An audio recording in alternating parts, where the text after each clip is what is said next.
Okay, now what does that actually mean practically? Don't let the funnel run dry. So what that means is... Hi everyone, welcome to part 3 of my chat with Mark Hunter. Mark Hunter is the founder and CEO of a company called Kokea Dreams, which specializes in putting together one-of-a-kind, tailored life experiences. If you haven't caught parts 1 and 2 of my chat with Mark, please check them out. Now let's go to part 3. There's so many businesses out there that they find a couple customers, clients, and then everybody gets comfortable.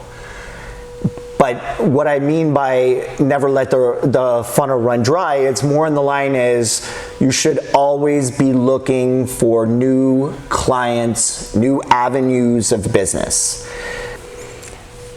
So to summarize, it sounds like when you have a funnel and it's full, there's a lot of clients or potential clients at the top.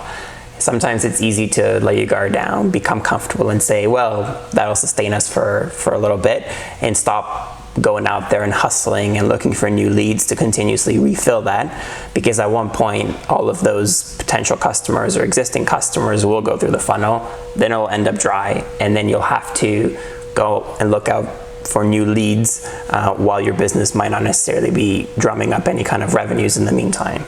Yeah, that's correct. So you use the word, then they're in like sense of urgency, hurry up mode. Now it's like my life depends on this in order to find new customers. But you could have been doing that business development, schmoozing, networking like months or years ago in order to have new customers coming in. Yeah, the lesson is essentially perform regular maintenance on your leads and always be looking for people, because it's always better than going into that panic mode, like you said, and having to find people in a hurry. What's the most powerful thing that you've learned in your time as an entrepreneur that you'd like to share with others that are interested in following in your footsteps? I think what it all comes down to, and what I've instilled in my kids and in our household, is never give up. Okay. Is there any appropriate time to give up? You should never have a plan B when you have a plan A. So always visualize yourself as successful, and any kind of obstacle that comes forth, deal with it, is what it sounds like.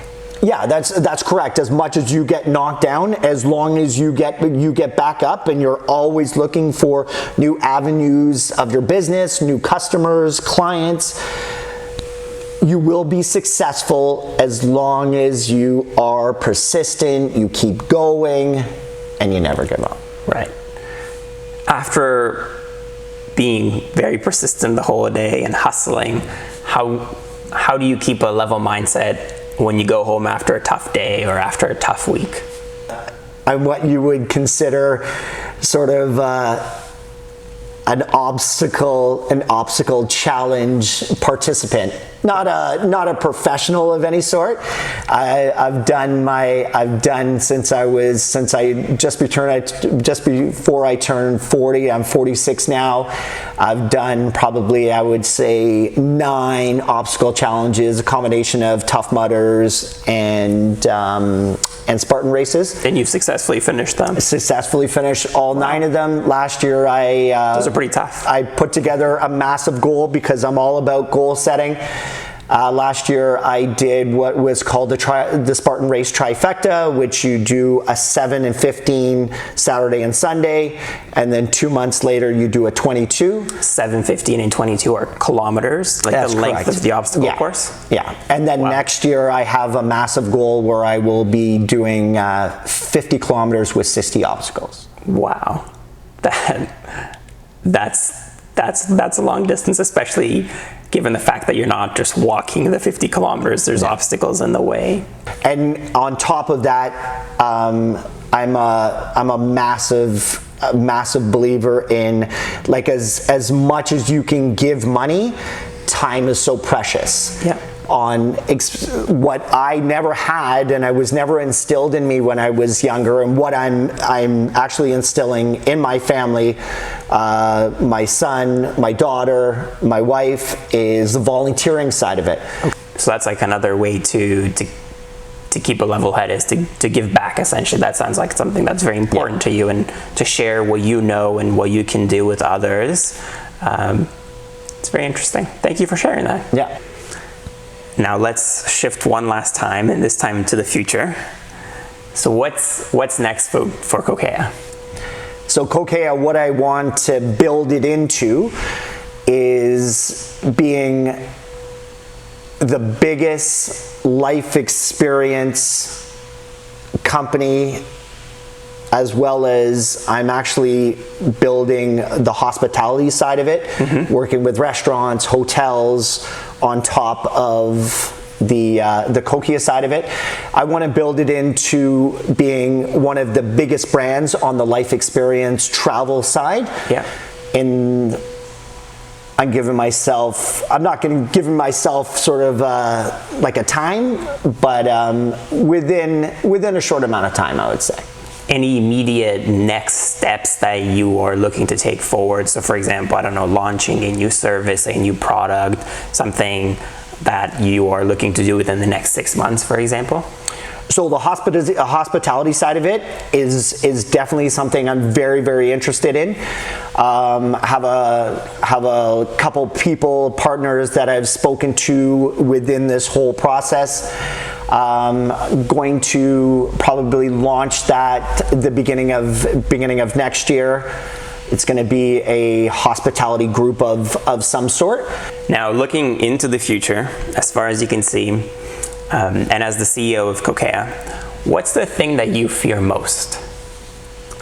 I think what I fear the most is, well, first of all, recession is definitely going to be a big thing, because So an economic downturn. Yeah, an economic downturn, because there's sort of things, and definitely my products and services, that will sort of go by the wayside for some people. It's not everybody, but some people it will definitely affect them. But it's more in the line is just the fear of failure. But as we're saying, like, you have to embrace and you have to love failure. So I'm not gonna let that affect me. Yeah. But everybody has to be afraid of failure. Yeah, and I understand that, and it's actually interesting that you note that, because obviously you've had a colorful career before this. You've had a lot of experience. You have those networks and those connections, and you've gone through a lot to where you are today. But it's really interesting to see that, even yourself, you would say that failure is still something you fear in the future. I think that just speaks to the nature of people, regardless of how much experience they've had and how much they've seen in their lives. They still see failure as something that's scary, and they have to kind of combat it on a regular basis in order to keep going forward. Yeah, because if as much as you accept it, you can't let failure take over you. Yeah. Because then you're gonna have self-doubt. You're gonna be like, oh, this company is not gonna work, and I'm useless, and whatever it might be, and you're gonna have that in your head all the time, right? Yeah. Are you interested in partnering with any very well-known luxury lifestyle magazines or exclusive hotel chains like the Ritz-Carlton? I would say yes, but when it comes down to like building and growing your company, I believe in doing things myself, not getting any outside money. Okay, that's interesting. So you would actually prefer to maybe do it a bit slower and yourself, and retain that control, instead of having an investor or someone else come on board that could help fast track you. Yeah, that's correct. I want to be able to see this baby through. And I know you said that hopefully one day you can leave this company as a legacy to your children. But that being said, if the right opportunity came along, would you be open to an earlier exit? Not really. Okay. So it's something that you're hoping to build out long term then? That's correct, yeah. And my last question is, how can people find out more about Kokea and get themselves a one-of-a-kind life experience? So what you can do is Instagram, we're on Kokea_Dreams, plural. Yeah. As well as Mark at Kokea Dreams, plural, all in the same word, .com. Perfect. Okay. Well, thank you so much for sharing your story with me today. I learned a lot, and I appreciate you taking the time to do so. Oh, thank you very much. Appreciate your time.